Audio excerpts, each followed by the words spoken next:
Hello बच्चा party, कैसे हैं सब लोग। उम्मीद है सब लोग बहुत अच्छे होंगे। मैं भी बहुत अच्छा हूं। देखिए, ये वीडियो मैंने स्पेशली जो मई 2026 और सितंबर 2026 को बच्चे एग्जाम देने के लिए जा रहे हैं सीए फाउंडेशन का, उनके लिए बना रहा हूं।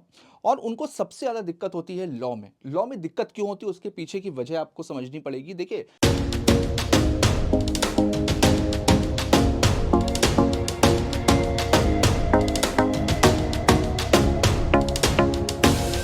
लॉ आप अपनी लाइफ में पहली बार पढ़ने के लिए जा रहे हो। बाकी के जितने भी सब्जेक्ट हैं, जैसे अकाउंट्स हो गया, इको हो गया, मैथ्स हो गया, अगर आपने 12th में मैथ्स ली थी तो कहीं ना कहीं ये सारे सब्जेक्ट से आप बहुत अच्छे से वाकिफ हो। आपको पता है कि इन सब्जेक्ट्स को पढ़ने का तरीका क्या होता है।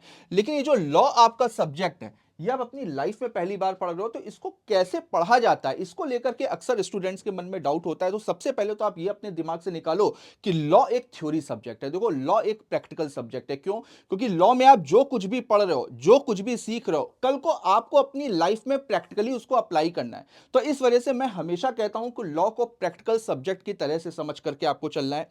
दूसरा, लॉ को बेटा रटने की कोशिश कभी भी नहीं करनी चाहिए। बहुत सारे स्टूडेंट्स होते हैं, वो सोचते हैं एग्जाम टाइम में याद कर लेंगे। लॉ बेटा कोई भी याद नहीं कर सकता। लॉ बहुत भारी सब्जेक्ट है, ठीक है। लॉ को याद नहीं किया जाता है। लॉ से जितनी नॉलेज गेन कर सकते हो, एक एक कॉन्सेप्ट आपको क्लियर होना चाहिए।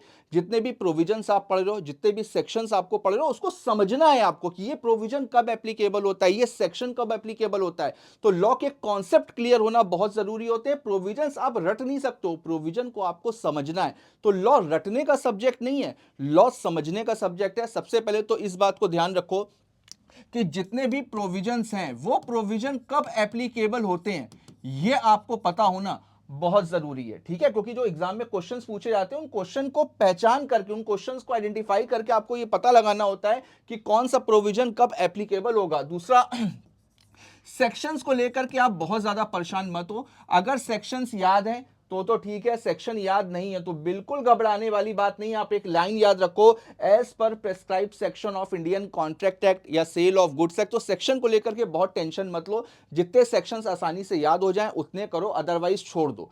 एग्जाम में गलत सेक्शन लिख करके नहीं आना है, इस बात को आपको ध्यान रखना है। दूसरा, आपने जितने भी लॉ के एग्जाम्पल्स हैं, जितने भी इलस्ट्रेशंस हैं, उन सारे इलस्ट्रेशंस को एक बार पढ़ करके जाना है। मॉड्यूल में जितने भी डिस्क्रिप्टिव क्वेश्चन हैं, उन सारे के सारे डिस्क्रिप्टिव क्वेश्चंस को पढ़ करके जाना है। उसके बाद में देखिए, अगर आप कहीं से भी पढ़ रहे हो, आपके पास में कुछ नोट्स हो, आपने अपने फ्रेंड से कोई भी नोट्स ले लिए, उसके बावजूद बेटा कम से कम 2 बार, 2 टाइम्स आपको मॉड्यूल पढ़ना है। जो आईसीआई का मॉड्यूल है, उस मॉड्यूल को आप बिल्कुल भी इग्नोर नहीं कर सकते हो। उस मॉड्यूल से आपको पढ़ना ही पढ़ना हो। कोशिश करिए एग्जाम से कम 2 बार आपने पूरा का पूरा मॉड्यूल अच्छे से पढ़ाओ। सारे प्रोविजंस आपने अच्छे से पढ़े हो, सारे सेक्शंस अच्छे से पढ़े हो, सारी इलस्ट्रेशन अच्छे से किए हो, सारे के सारे डिस्क्रिप्टिव क्वेश्चन जरूर देखे हो। उसके बाद में देखिए, अब ये देखते हैं कि लॉ में सबसे ज्यादा कौन सा चैप्टर इंपॉर्टेंट है। तो देखो, इंडियन कॉन्ट्रैक्ट एक्ट यानी कि आईसीए, सोगा और कंपनीज एक्ट, ये बेटा बैकबोन है। ये बैकबोन होती है लॉ के एग्जाम की। अगर ये 3 चैप्टर आपने बहुत अच्छे से किए हैं तो आप ये समझ लो कि एग्जाम में 70-80% पेपर आपका पढ़ा हुआ आने वाला है। पक्की बात मैं बता रहा हूं, इन तीनों में से कोई भी चैप्टर आपको छोड़ करके नहीं जाना है। बहुत सारे स्टूडेंट्स के मन में दिमाग आता है, क्वेश्चंस भी बच्चे पूछते हैं कि सर सोगा छोड़ दें क्या, क्या इंडियन कॉन्ट्रैक्ट एक्ट छोड़ दें क्या सर कंपनीज एक्ट छोड़ के। ये तीनों चैप्टर बैकबोन होते हैं लॉ की। इन तीनों में से कोई भी चैप्टर आपको छोड़ करके नहीं जाना है। इन तीनों चैप्टर्स के सारे प्रोविजन, सारे पार्ट, सारे डिस्क्रिप्टिव क्वेश्चन आपको सॉल्व करके जाने, और कोशिश करो कि सारे के सारे क्वेश्चन आप अपने हाथ से एक बार लगा लो।